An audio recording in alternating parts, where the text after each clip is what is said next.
हर चीज़ को देखने का नज़रिया जो होता है वो पर्सपेक्टिव से होता है। और पर्सपेक्टिव क्या है? Price point. क्या आपको लगता है कि कोई और गाड़ी इस दाम पर ऑटोमेटिक में इतना लेगरूम और इतना हेडरूम आपको देती है? Well, I don't think so. अगर आप ओवरटेक करना चाहते हैं किसी ट्रक को या बस को, तो आपको थोड़ी सी प्लानिंग करनी पड़ेगी हाईवे के ऊपर। 2-3 मिनट पहले ही सोचना पड़ेगा कि मैं कौन से गेयर में डालूं। उस ज़माने में जब वायरलेस एप्पल कारप्ले ऑटो नहीं आता था, तब ये गाड़ी थी जो जिसने दिया इस सेगमेंट में सबसे पहले। तो ये भी बहुत अच्छी बात थी इस गाड़ी की। लेकिन आज हम क्यों इस गाड़ी की बातें कर रहे हैं 3 साल के बाद? क्योंकि ये नया वर्जन आ चुका है। ये है AMT वर्जन, यानी कि ऑटोमेटेड मैनुअल ट्रांसमिशन। कुछ लोग AMT को ऑटोमेटिक समझते हैं, लेकिन AMT जो होते हैं वो ऑटोमेटिक नहीं होते हैं। CVT के बॉक्स में आता था टर्बो के साथ, अब इस वाले में आता है नॉन टर्बो के साथ AMT। और इसमें 72 bhp का इंजन है, अराउंड 72 bhp बनाता है। लेकिन बड़ा सवाल ये है कि ये चलाने में कैसा है, क्या 72 bhp सफिशेंट है, इनफ है इस गाड़ी के लिए? और साथ ही साथ इंटीरियर वगैरह भी आपको दिखाएंगे और अंत में आपको बताएंगे कि क्या ये गाड़ी आपको लेनी चाहिए वैगनआर AMT के ऊपर, क्या गाड़ी आपको लेनी चाहिए सेलेरियो AMT के ऊपर, और क्या ये गाड़ी आपको लेनी चाहिए स्विफ्ट वगैरह के ऊपर। तो बने रहिए इस वीडियो के एंड तक। उसके बाद हम आपको बताएंगे कि क्या ये वाली गाड़ी आपके लिए बेहतरीन चॉइस और बेटर चॉइस है compared to those cars from its rival. तक तो आप जानते हो that Boodmo are the online expert when it comes to spare parts, और इनके पास सारी गाड़ियों के स्पेयर पार्ट्स अवेलेबल है। चाहे गाड़ी बनती हो या पन्नी बंद भी हो गई हो, तो स्पेयर पार्ट आपको मिल जाएंगे अपनी गाड़ी के लिए। और एक और बात जो अच्छी है वो ये है कि सेम स्पेयर पार्ट अवेलेबल है डिफरेंट कंपोनेंट मेकर से, यानी कि फ्लेक्सिबिलिटी मिल जाती है आपको प्राइसिंग को लेकर। इनके लेटेस्ट ऑफर्स को जानने के लिए आप जाइए इनकी वेबसाइट पर, या अगर आप वेबसाइट पर नहीं जाना चाहते, फ़ोन से डाउनलोड करना चाहते हैं ऐप, तो iOS डिवाइस और एंड्रॉइड डिवाइस दोनों के लिए अवेलेबल है। हाँ जी, मैं चला रहा हूँ अब रेनो की ट्राइबर, नहीं सॉरी, ये है निसान की मैक नाइट। अब रेनो ट्राइबर मैंने इसलिए बोला क्योंकि जो उसका गेयर लीवर वगैरह है और जो उसका ट्रांसमिशन है वो वही वाला है जो रेनो में आता है। रेनो और निसान अलायंस पार्टनर्स हैं, तो इसलिए काफ़ी चीज़ें शेयर करते हैं। तो ये भी शेयरिंग पर ही है। ड्राइव ट्रेन सेम है, इंजन सेम है, of course the components are the same and gear lever also the same जो ट्राइबर पे आता है AMT पर। लेकिन मेरे पास आपके लिए एक अच्छी खबर है, वो ये है कि ये गाड़ी चलाने में ट्राइबर से ज़्यादा अच्छी है। जो AMT ट्राइबर में आता है, एक तो वो बहुत ही स्लो रिस्पॉन्डिंग है, ऐसा लगता है कि 2 या 3 सेकंड के बाद अलर्टनेस आती है उसमें। ये भी कोई बहुत ज़्यादा तेज़ नहीं है, लेकिन डेफिनेटली ट्राइबर सीरीज पे बेस्ड है, उससे थोड़ा तेज़। और दूसरी अच्छी चीज़ ये है कि ये शोर शराबा इतना ज़्यादा नहीं करता है, ट्राइबर करती है। तो इन्होंने साउंड डेंडिंग मटेरियल्स काफ़ी अच्छे से यूज़ किए हैं, तो वहाँ पर भी इस गाड़ी के पास एक बड़ा एडवांटेज है। अब इसका कंपैरिजन ट्राइबर से नहीं करना चाहिए, लेकिन हाँ कंपैरिजन के लिए, क्योंकि ड्राइव ट्रेन वगैरह सेम है, तो हम कह सकते हैं कि उससे काफ़ी ज़्यादा अच्छी है ये उस लिहाज से। एक और चीज़ जिसमें गाड़ी काफ़ी अच्छी है वो है राइड कंफर्ट। जी हाँ, जो इस गाड़ी का राइड है सबसे बढ़िया राइड है, बेहतरीन राइड है। किसी भी तरीके से आपको कोई दिक्कत नहीं आएगी। चाहे आप बात करें स्लो सिटी स्पीड्स की, जैसे भी हम स्लो रोड्स पे चला रहे हैं, या फिर आप बात करें हाईवे की, वहाँ पर भी गाड़ी दब के चलती है, एकदम चिपक के चलती है, तो किसी भी तरीके से आपको कोई दिक्कत नहीं आएगी। लंबे सफ़र पर जब आप चाहेंगे तो आपको ये गाड़ी अपनी पिछली गर्लफ्रेंड से ज़्यादा स्टेबल रहेगी, कॉन्फिडेंस देगी। और मेरे हिसाब से इस प्राइस पॉइंट पे करीब 7.5, 8, 8.5 लाख का जो एक प्राइस पॉइंट है, जहाँ पे ऑटोमेटिक्स में हैचबैक्स वगैरह आती हैं, वहाँ पर ये गाड़ी सबसे अच्छी है in terms of the share ride comfort and also in the confidence that inspires you on the highway. तो ये थे इसके कुछ पॉजिटिव पॉइंट्स। अब अगर आप इस गाड़ी को ज़्यादा शहर में ही चलाने के लिए ले रहे हैं, तो 72 bhp आपको ठीक लगेगा। ऐसा नहीं लगेगा कि मेरे को ज़्यादा चाहिए। और आप कभी कभी दिल्ली से गुड़गांव जाते हैं, या हाईवे हल्का फुल्का यूज़ करते हैं, बीच में नोएडा वगैरह की तरफ जाते हैं, तो एक्सप्रेस से थोड़ा बहुत यूज़ करते हैं, तो हाँ 25, 30, 40 किलोमीटर का अगर आपको हाईवे यूज़ करना है तो उसके लिए इट्स क्वाइट ओके, और ये कॉम्प्रोमाइज़ आप कर सकते हैं पावर के साथ। लेकिन अगर आप एक रेगुलर हाईवे यूज़र हैं और आप हमेशा ही हाईवे पर रहते हैं, तो डेफिनेटली आप प्रेफर करेंगे कि टर्बो चार्ज इंजन इस गाड़ी में मिलता जो 100 bhp बनाता है, उसको आप डेफिनेटली प्रेफर करेंगे। जो इसका गेयर बॉक्स है जो ऑटोमेटिक है, मैन्युअली भी आप यूज़ कर सकते हैं, लेकिन जो शिफ्ट पैटर्न है वो थोड़ा स्लो है। AMTs में होता ही थोड़ा स्लो है, तो इसमें भी थोड़ा स्लो है, तो ऐसी कोई अलग सी बात या कोई नई बात नहीं है। और हाँ, अगर आप फुल ऑटोमेटिक मोड में भी यूज़ करते हैं तो वहाँ पर भी थोड़ा सा आपको लगेगा कि जो स्लो है, मैनुअल मोड में भी स्लो है, तो वहाँ पर जो एक आमतौर पे AMTs होते हैं, हल्का सा लचीनेस होती है, थोड़ा 1 सेकंड लेते हैं शिफ्ट होने में, वो सब लगेगा आपको। अगर हाईवे पर आप यूज़ करेंगे और आपको आगे कोई गाड़ी दिख रही है, इसको आपको ओवरटेक करना है, तो आपको पहले से ही ऐसे मैनुअल में डालना पड़ेगा, और करीब 15-20 सेकंड पहले आपको गेयर चेंज करने पड़ेंगे, ऐसे डाउन करना पड़ेगा। और ये 1 सेकंड के बाद जब गेयर चेंज होगा तब आप पावर वगैरह बना सकते हैं और फिर अच्छे से ओवरटेक कर सकते हैं। तो it's not big compromise, but हाँ in terms of the outright performance, there are options out there. Maruti के 1.2 में ऑटोमेटिक्स आते हैं, 1.2 जो उनका इंजन है काफ़ी अच्छा है K सीरीज़ का, और ये भी पूरा इंजन नहीं है, लेकिन हाँ आप प्रेफर करेंगे अगर हाईवे पे जा रहे हैं तो इंजन को ले। शहर में कोई भी दिक्कत वाली बात नहीं है, शहर में you'll be more than happy with the performance, you'll be more than happy with the overall ride comfort.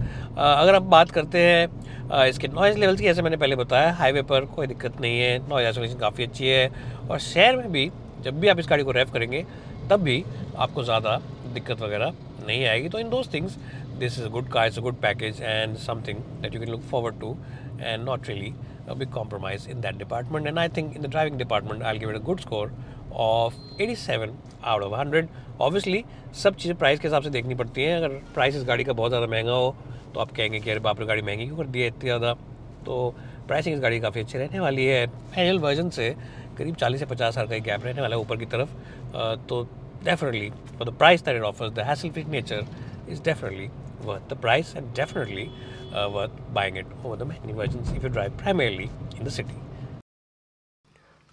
Well, आ चुका मैग्नाइट के फ्रंट सीट्स पे, और एक अच्छी बात जो इस गाड़ी की मुझे शुरू से लगती है वो है ओवरऑल सीट कंफर्ट। जी हाँ, जो सीट्स हैं बेहतरीन है in terms of comfort. Lower back के लिए सपोर्ट अच्छा है, यहाँ पे आपको बोल्स्टर्स वगैरह मिलते हैं, और अंडर थाइज के लिए भी सपोर्ट काफ़ी अच्छा है। तो ये एक अच्छी गाड़ी है उन लोगों के लिए जो लंबे टाइम तक खड़े बैठते हैं। अगर आप ट्रैफिक में फंस जाते हैं तो जब उतरेंगे तो आपको इन सीट से बैठकर थकान वगैरह का महसूस नहीं होगी। और ऐसा कोई मेजर चेंजेस निशान ने नहीं करे हैं इस गाड़ी के साथ, और करने की ज़रूरत भी नहीं थी क्योंकि फीचर्स इस गाड़ी में पहले से ही खचाखच भरे हुए आते थे। बड़ा टच स्क्रीन आपको मिलता है जिसके अंदर एप्पल का कारप्ले और एंड्रॉयड ऑटो आता है, साथ ही साथ आपको वायरलेसली कनेक्ट हो जाता है एप्पल कारप्ले एंड्रॉयड ऑटो, तो ये एक बहुत ही अच्छा फीचर है। ऑटोमेटिक क्लाइमेट कंट्रोल, साथ ही साथ कम्प्लीटली डिजिटल केजेस। क्रूज़ कंट्रोल अभी भी नहीं है इस गाड़ी पे, बट दैट्स क्वाइट ओके क्योंकि इस गाड़ी को ज़्यादातर लोग हाईवे पे लेके भी नहीं जाएंगे, तो वो ठीक है। और वैसे भी बजट गाड़ी है तो मेरे हिसाब से ऐसी कोई ज़रूरत नहीं थी क्रूज़ कंट्रोल की। हाँ, यहाँ पे डिजिटल केजेस आती हैं और काफ़ी अच्छी लगती हैं वो, end of course you also get start stop button over here, और उसके साथ साथ ही आपको जो स्टीयरिंग व्हील मिलता है वो एडजस्ट हो जाता है। रेक के लिए, रीच के लिए नहीं होता लेकिन रेक के लिए हो जाता है, और जो ड्राइवर साइड की सीट है वो भी हाइट एडजस्टेबल है टॉप पर जिसमें हम बैठे हैं। अब याद रखिए कि जो मैग्नाइट है ये बेस वर्जन से ही सबसे सस्ता वर्जन भी इसका ऑटोमेटिक के साथ अब आने लगेगा, तो ये एक अच्छा ऑप्शन है बेस वर्जन के लोगों के लिए। लेकिन हाँ, अगर आपको सारे फैंसी फीचर्स चाहिए तो आपको टॉप ऑफ द लाइन लेना पड़ेगा। बेस वर्जन में ना तो डिजिटल गेजेस मिलेंगी, ना ही टच स्क्रीन मिलेगा, एसी मिल जाएगा आपको और पावर स्टीयरिंग मिल जाएगा, लेकिन उसके अलावा आपको कोई और फीचर नहीं मिलेगा जो यहाँ पे सारे फैंसी फीचर लगा रखे हैं। तो हाँ, अगर आपको ये सब चाहिए तो आपको यही लेना पड़ेगा टॉप ऑफ द लाइन। अब कॉस्ट कटिंग एफिशिएंटली कैसे करी जाती है जापानीज़ आपको अच्छे से बताएंगे। यहाँ पे कोई भी शीशा नहीं है जिससे आप अपने बाल वगैरह देख सके, बना सके, लेकिन यहाँ पे लगा रखा है पैसेंजर के लिए, तो ड्राइवर अपने शीशे को एडजस्ट खुद ही करेगा और अपने बाल वगैरह चेक कर सकता है। तो ये होती है अक्लमंदी से करी हुई कॉस्ट कटिंग। अगर हम बात करते हैं प्रैक्टिकलिटी की तो यहाँ पे बड़ा ट्रे है जहाँ पे अपना मोबाइल वगैरह रख सकते हैं, नीचे भी बहुत बड़ी ट्रे है जहाँ पे आप बाकी सारा सामान रख सकते हैं। जैसे इस टाइम हमने गोप्रो रखा है, एक ही लेकिन चार्जिंग पॉइंट है USB टाइप A, तो आई थिंक इन्हें चार्जिंग पॉइंट अब 2 देने चाहिए थे क्योंकि आजकल लोग ज़्यादातर फ़ोन आगे पीछे रखते हैं। 2 बड़े बेवरेज होल्डर यहाँ पे अभी हमने वॉलेट वगैरह रखा है। ये जो है लेकिन ये अभी भी लॉक टेक खुलता नहीं है, तो ये आई थिंक इनको चेंज करना चाहिए था, लेकिन शायद ये सोच रहे हैं कि हमारे पास ग्लव बॉक्स इतना बड़ा और इतना डीप और स्पेशियस है तो हमें और स्टोरेज की जरूरत नहीं, और सही भी सोचेंगे बहुत स्पेशियस ग्लव बॉक्स है और दरवाजे बड़े हैं। बड़ी बॉटल्स के लिए इस वक्त तो ये छोटी वाली है, लेकिन आप बड़ी बॉटल भी आप आराम से रख सकते हैं। अब इससे पहले कि आप बोलेंगे गाड़ी की बिल्ड क्वालिटी के बारे में बताइए, बिल्ड क्वालिटी देखिए काफ़ी सॉलिड और मजबूत है, आवाज़ काफ़ी अच्छी आ रही है। 4 स्टार की इसकी क्रैश टेस्ट सेफ्टी रेटिंग है गाड़ी की, तो I think it is quite a study car in terms of the build quality is well. Front end को मैंने एक अच्छा स्कोर 9 का 10 में से, अगर ये खुल जाता तो मैं देता 10 में से 10, लेकिन ये तो मजाक की बात है। 9 का स्कोर भी एक अच्छा स्कोर है। कैसे लगी आपको ये गाड़ी अंदर से? मुझे तो बहुत अच्छी लगी। वेल, हेडरूम हो कम और नी रूम हो तंग तो पीछे वाला बंदा बन जाता है टोटली मलंग, लेकिन आपको ऐसी कोई भी दिक्कत इस गाड़ी में नहीं आएगी। क्या आपको लगता है कि कोई और गाड़ी इस दाम पर ऑटोमेटिक में इतना लेग रूम और इतना हेडरूम आपको देती है? Well, I don't think so. इस गाड़ी में किसी भी तरीके का कॉम्प्रोमाइज़ नहीं है। अब ये मत कहना कि आपको निसान ने पैसे दे रखे हैं और आप हमेशा तारीफ़ ही करते हैं। देखिए, जो गाड़ी तारीफ़ लायक है उसकी हम तारीफ़ करेंगे। ज़बरदस्ती बुराई करना, नेगेटिविटी निकालना, उल्टी सीधी बातें करना, it's not very good in life. हमेशा आपको पॉजिटिव सोचना चाहिए, पॉजिटिव रहना चाहिए। और स्पेस के मामले में गाड़ी में कोई भी इशू नहीं है। चौड़ाई में भी गाड़ी काफ़ी अच्छी है, तो 3 लोग यहाँ बैठ जाएंगे। और जो नीचे फ्लो बोर्ड है, जो पैनल है फ्लोर का, वो भी फ्लैट है। 12 वोल्ट का चार्जिंग पॉइंट और 2 AC वेंट्स आपको यहाँ मिलते हैं। और जो फैब्रिक वगैरह है वो भी काफ़ी अच्छी है। और हाँ, एक और चीज़ जो बहुत अच्छी हुई है कि इसमें यहाँ पे आपको आर्म रेस्ट भी मिल जाता है, जिसके अंदर 2 बेवरेजेस और अपना मोबाइल वगैरह रख सकते हैं। तो देखिए, हर चीज़ को देखने का नज़रिया जो होता है वो पर्सपेक्टिव से होता है। और पर्सपेक्टिव क्या है? Price point. इस प्राइस पॉइंट पे गाड़ी है, उस प्राइस पे इतना स्पेस, इतना कंफर्ट और इतना अच्छा आपको ओवरऑल स्पेशियस कैबिन कोई और गाड़ी नहीं देती है। बैक सीट को मैं दूंगा अच्छा स्कोर 10 का 10 में से।